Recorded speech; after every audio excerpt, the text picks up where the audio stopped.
Pagi itu, suasana pasar rakyat Sukarukun di pinggiran kota Bekasi tampak seperti biasa, ramai oleh suara pedagang, aroma masakan, dan teriakan tawar-menawar.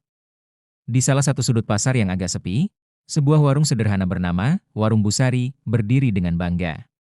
Warung ini sudah bertahun-tahun menjadi tempat singgah warga setempat untuk menikmati nasi uduk, gorengan hangat, dan secangkir kopi hitam Busari. Perempuan parubaya yang ramah namun tegas, tengah menyusun barang dagangannya ketika tiba-tiba sebuah mobil hitam tanpa plat resmi berhenti di depan warung. Dari dalam, 3 orang pria turun, berpakaian preman. Namun dari gerak-geriknya dan sabuk yang menyembul di balik jaket, terlihat jelas mereka adalah anggota polisi. "Pagi, Bu. Gimana jualannya?" Sapa pria botak yang dipanggil Bang Johan oleh warga sekitar. Tapi sapaan itu hanya topeng. Busari langsung tahu, mereka datang bukan untuk beli sarapan. Salah satu dari mereka, berpakaian jaket kulit dan memakai kacamata hitam, langsung menaruh map coklat di atas meja warung. "Kita udah periksa, Bu. Warung ini belum punya izin sanitasi dan IMB lengkap. Kalau Ibu gak mau warung ini disegel, ya, kita obrolin baik-baiklah. Paling cuma 10 juta buat nutup mata." Busari tercengang. 10 juta? "Pak, saya ini jualan seadanya. Dari mana uang segitu?" "Gak usah pura-pura miskin, Bu. Tiap hari rame ini warung. Kalau gak bisa sekarang, sore kami datang lagi. Tapi ingat, jangan lapor siapa-siapa," ucap mereka sambil pergi seenaknya. Apa yang tidak mereka tahu, dari seberang jalan, seorang gadis muda mengenakan hoodie hitam dan masker memperhatikan dengan seksama. Wajahnya nyaris tak dikenali. Tapi tatapannya tajam. Itulah Rani, anak sematawayang Busari yang sudah 2 tahun terakhir meninggalkan kampung halaman untuk menjalani pendidikan militer non-formal di luar negeri, dalam program pelatihan bela diri dan keamanan sipil. Dia kembali diam-diam tanpa memberitahu siapapun, bahkan ibunya sendiri. Rani menahan napas panjang. Tangannya mengepal. Masih ada aja polisi model begini di negeri ini, gumamnya pelan. Siangnya, Rani akhirnya pulang ke rumah di belakang pasar. Rumah kayu sederhana dengan cat biru muda. Busari terkejut bukan main melihat anak gadisnya tiba-tiba muncul. "Rani? Astagfirullah, kamu dari mana aja? 2 tahun gak ada kabar." Mereka berpelukan lama. Tapi suasana hangat itu berubah menjadi dingin ketika Busari menceritakan soal pemalakan pagi tadi. Rani diam. Matanya kosong, tapi rahangnya mengeras. "Mereka datang jam berapa tadi, Bu?" "Jam 8 lebih sedikit." Rani lalu berdiri, membuka jaket hitamnya. Terlihat sabuk taktis di pinggangnya. Ia mengambil sebuah kartu kecil dari tasnya dan menyerahkannya ke ibunya. Busari membaca perlahan. "Rani S. PRATW Lisensi Pertahanan Sipil Internasional Operatif Khusus Pengendalian Situasi Kriminal Terstruktur." Busari ternganga. "Kamu ini apaan, Ran?" Rani tersenyum kecil. "Kamu simpan itu. Besok pagi, Ibu tetap jualan. Tapi kali ini, duduk di balik warung. Biarkan mereka datang lagi dan kali ini, biar aku yang sambut mereka." Keesokan harinya, pasar kembali riuh. Tapi di balik keramaian itu, suasana warung Busari terasa mencekam bagi mereka yang tahu. Rani sudah duduk di dalam warung, menyamar jadi pelanggan, dengan jaket lusuh dan topi. Kamera kecil di sudut warung sudah menyala. 2 kamera tersembunyi lain ada di balik kantong plastik dan pot bunga. Jam pukul 8.17, suara mobil hitam yang sama terdengar lagi.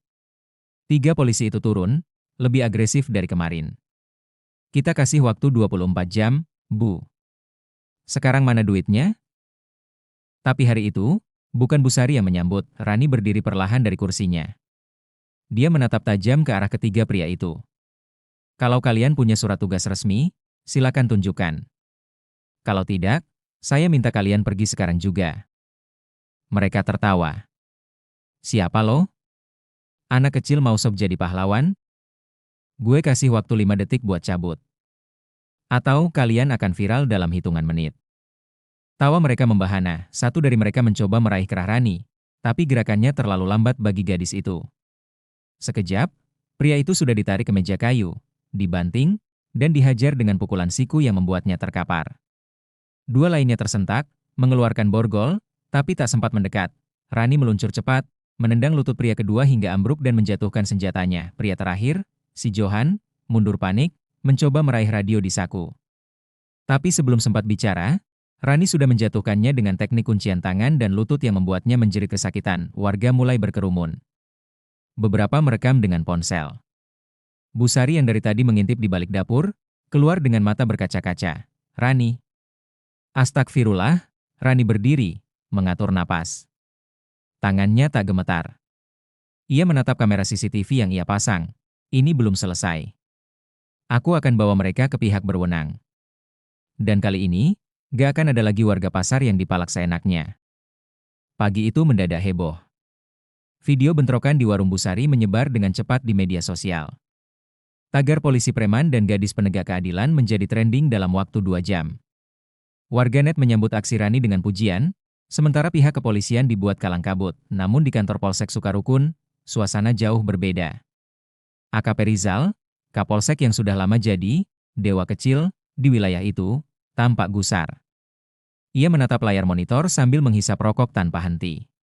Dalam video itu, wajah dua anggotanya jelas terlihat, babak belur, tak berkutik. Siapa cewek itu? Tanya Rizal kepada bawahannya. Namanya Rani S. Pratiwi, Pak. Info dari Intel, dia sempat ikut pelatihan pertahanan sipil luar negeri.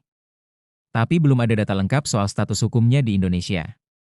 Cuma, katanya dia anak Busari. Wajah Rizal memucat. Nama Busari tak asing. Dulu ia dan timnya sering narik setoran dari beberapa pedagang, tapi Busari selalu menolak. Selama ini Rizal menghindarinya karena takut citra buruknya bocor ke media. Tapi sekarang, masalah sudah membesar. Sementara itu di rumah, Rani tengah duduk di ruang tamu dengan laptop menyala. Ia memutar ulang video yang direkam dari kamera warung. Setiap detik dianalisis. Ia perbesar gambar wajah ketiga polisi itu, lalu cocokkan dengan data yang ia simpan dari jaringan pelatihan di Manila. Tak butuh waktu lama, satu nama mencuat, Bribka Arwan, yang ternyata terlibat dalam 2 kasus pemerasan sebelumnya di Jawa Tengah, namun tak pernah diproses karena kurangnya bukti. Rani mengetik laporan lengkap, lalu mengirimkannya ke seorang rekan lamanya, Letda Danu, perwira muda di unit intelijen Mabes TNI yang pernah bersama Rani di pelatihan regional Asia Tenggara. Danu membalas cepat. Laporannya valid. Aku akan koordinasi dengan Divpropam, Divisi Profesi dan Pengamanan Polri. Tapi Ran, hati-hati. Kapolsek Sukarukun punya backup kuat dari Jakarta. Jangan sampai kamu sendirian. Rani tersenyum kecil. Tenang, aku gak sendirian. Kali ini, warga pasar juga ikut bangkit. Malam harinya, rapat warga digelar diam-diam di balai kecil belakang pasar. Para pedagang, tukang parkir, dan pengurus RW hadir. Beberapa dari mereka membagikan cerita tentang bagaimana polisi berpakaian preman sering datang, minta uang keamanan, atau bahkan barang dagangan. Aku pernah ditarik 1 juta, cuma karena katanya lapak aku ganggu jalan. Keluh Pak Udin, penjual sayur. Rani berdiri di depan mereka. Kita butuh bukti. Video. Foto. Apapun. Tapi jangan hadapi mereka sendiri. Kalau bisa, kirim ke saya atau langsung ke pengaduan internal. Sejak malam itu, warga mulai merekam diam-diam aktivitas mencurigakan. Dalam seminggu, terkumpul lebih dari 17 rekaman pemalakan oleh oknum yang berbeda-beda. Tak hanya polisi, tapi juga aparat sipil yang mengatasnamakan keamanan lingkungan. Rani pun menyusun semua itu ke dalam satu dokumen padat, laporan resmi disertai bukti visual, saksi, dan kronologi lengkap. Ia mengirimkan salinannya ke Ombudsman, Komnas HAM, dan Divpropam. Tapi yang mengejutkan, dalam waktu 48 jam, email dan harddisk pribadinya disusupi dan datanya dikunci. Gawat, gumam Rani. Mereka mulai main kotor. Malam itu, seseorang membuntuti Rani dalam perjalanan pulang. Saat ia menyadari, sudah terlambat, 2 orang pria berbadan besar menghadangnya di gang sempit menuju rumah. Cewek sok jago, ya. Ngebongkar aib orang. Mau mati? Mereka mendekat, tapi Rani tak panik. Dalam 3 langkah cepat, dia sudah melumpuhkan satu dari mereka dengan tendangan ke selangkangan dan serangan lutut ke rahang. Pria kedua mencoba mencabut pisau lipat, tapi Rani lebih cepat. Tangannya menangkap pergelangan, memelintir, lalu membanting tubuh pria itu ke tembok. Warga yang melihat langsung keluar membantu. Salah satu dari mereka merekam kejadian itu. Polisi dari Polsek datang 10 menit kemudian, tapi bukan untuk mengamankan pelaku. Rani tahu, mereka datang untuk menangkap dirinya. Saudari Rani, Anda dituduh melakukan penganiayaan dan pembangkangan terhadap aparat, Ucap seorang polisi bermuka dingin. Warga mulai berteriak, "Jangan sembarangan nuduh. Kami lihat sendiri siapa yang nyerang duluan." Tapi mereka tak peduli, dengan tangan diborgol dan tubuh masih berdebar karena adrenalin. Rani hanya berkata pelan, "Kalau aku masuk, aku pastikan satu persatu kalian ikut masuk juga." Denting rantai besi dan bunyi pintu sel yang mengunci terdengar menyesakan. Rani duduk diam di sudut ruangan tahanan sementara Polsek Sukarukun. Tangannya masih diborgol, wajahnya sedikit memar akibat benturan saat digiring secara kasar oleh oknum yang sama. Orang-orang yang dulu memalak ibunya, namun bagi Rani, ini bukan kekalahan.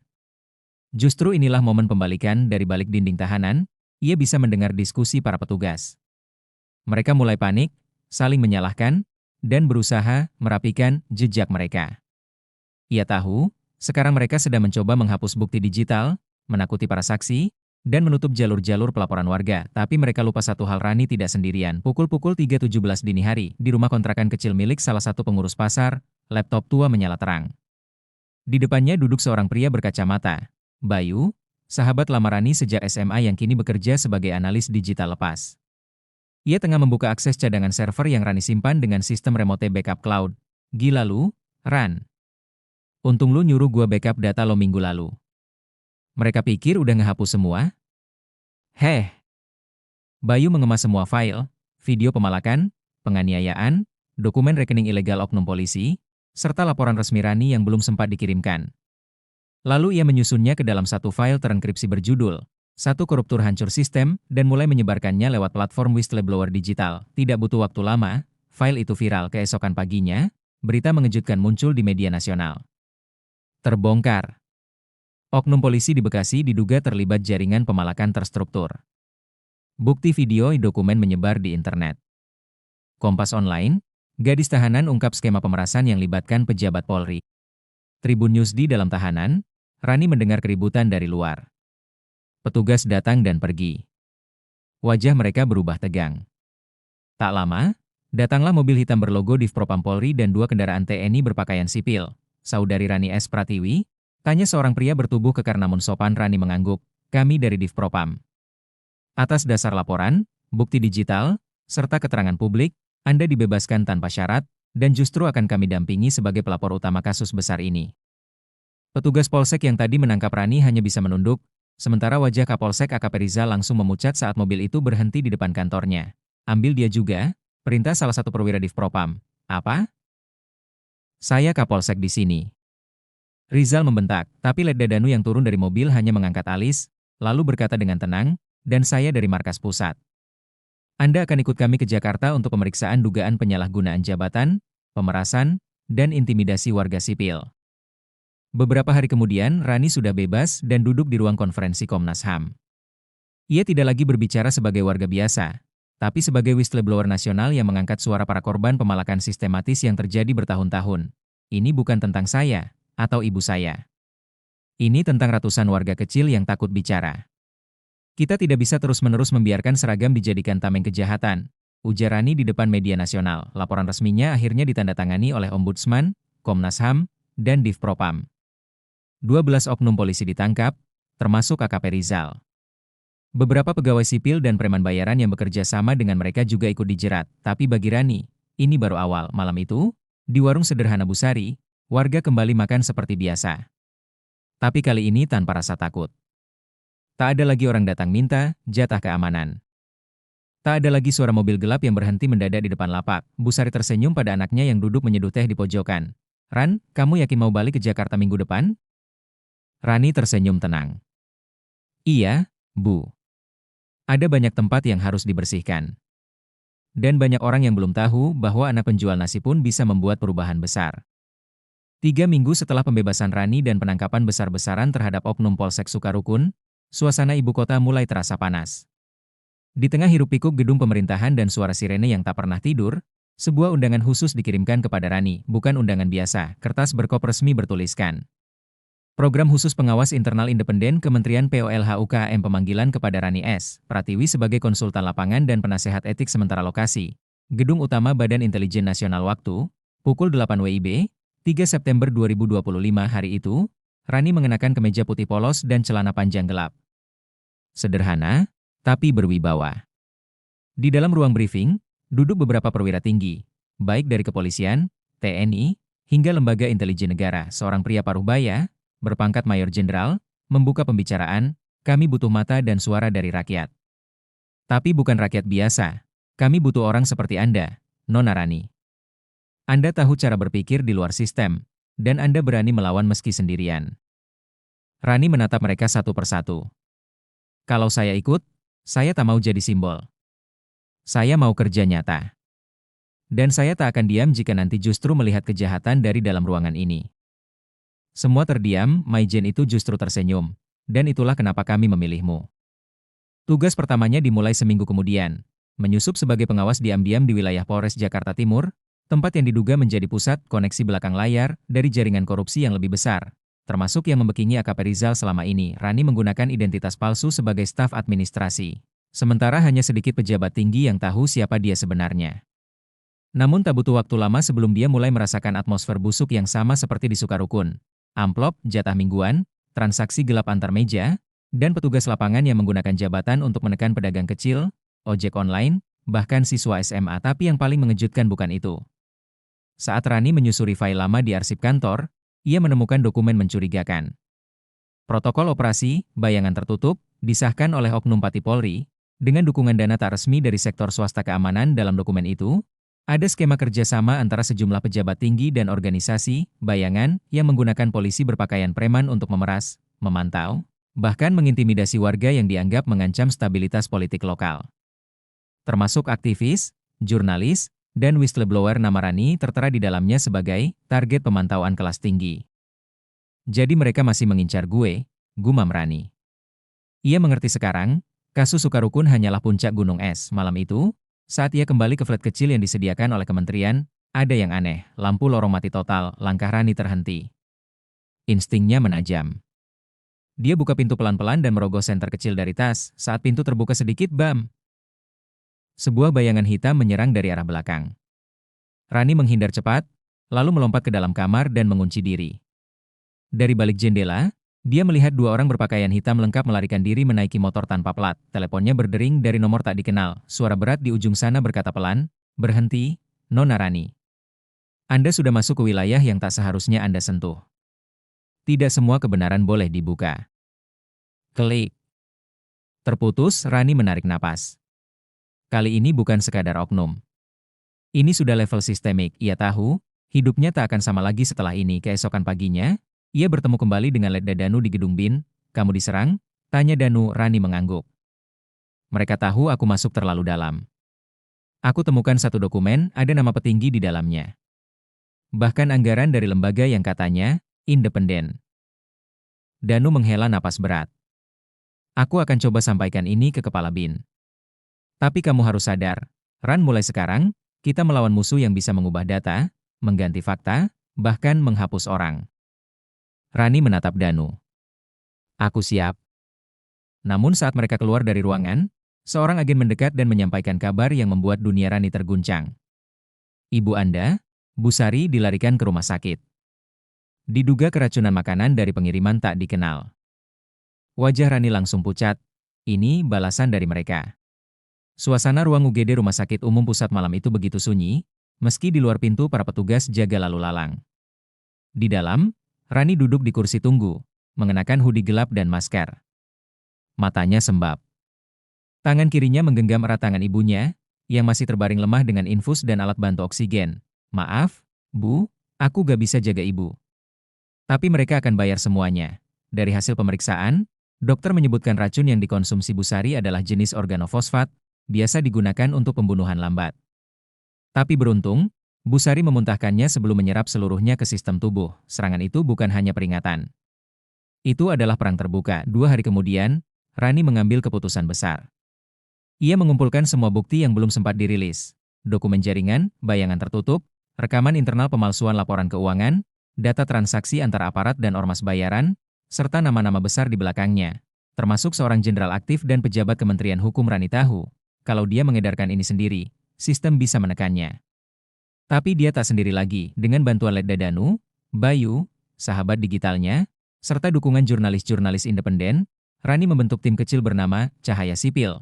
Gerakan tak resmi yang isinya para pejuang kebenaran dari berbagai latar belakang. Mahasiswa, mantan polisi, korban pemerasan, hingga ibu-ibu pasar. Malam tanggal 20 Oktober 2025, mereka menyiarkan video berdurasi 12 menit ke seluruh platform besar dan televisi nasional. Televisi, bukan lagi soal ibu saya. Ini tentang negara. Video viral Rani S. Pratiwi, mereka menyebut saya pengacau. Tapi saya hanya anak dari penjual nasi. Mereka pikir rakyat kecil tidak akan melawan. Mereka salah. Saya bukan satu-satunya. Kami semua bangkit. Ledakan publik terjadi, media nasional dan internasional memberitakan video itu.